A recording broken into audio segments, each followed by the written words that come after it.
At heto na nga ang pangalawang bili ko ng luggage. Kung natatandaan nyo pa yung unang binili ko na color pink, yung may sukat na 20 inches na pang hand carry at may kasamang 14 inches na free sa halagang 1,494 kasama na ang shipping fee. Ito namang pangalawang purchase ko ay nakuha ko lang sa halagang 2,086 at kasama na din ang shipping fee sa presyong binanggit ko. Guys, kung naghahanap at may balak talaga kayong bumili ng maleta, ay highly recommended talaga ang shop ng T-Partner. Huwag na kayong magsayang ng pera para sa napakamamahal na maleta.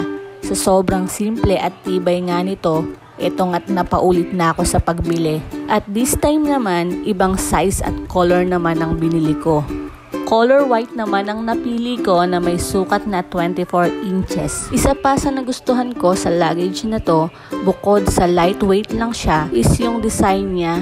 Hindi na kasi pwedeng ipitan ng kung ano man para magamit pa sa kalokohan. Dahil once na nailock mo na siya, sobrang safe na ng mga gamit mo sa loob. Hindi tulad ng 20 inches, ang lock naman nitong 24 inches ay nasa gilid niya. Samantalang ang 20 inches ay nasa taas niya. At may ipapakita nga pala ko sa inyo na baka sakaling ikabudol nyo. Uulitin ko, nabili ko to sa presyong 2,086 kasama ang shipping fee at oo, tama ang nakikita nyo, dalawang maleta siya.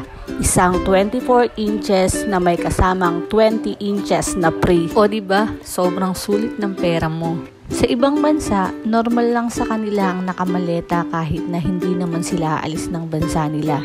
Dito kasi sa atin, pag nakitang nakamaleta ka, ang tingin ka agad, aalis ka ng bansa. Mas gusto ko nga na maleta na lang ang gamit pagka umaalis kami ng bahay. At magi-stay kami dun sa lugar na yon ng ilang araw. Pagka sa maleta, kasya na dun yung gamit naming mag-iina.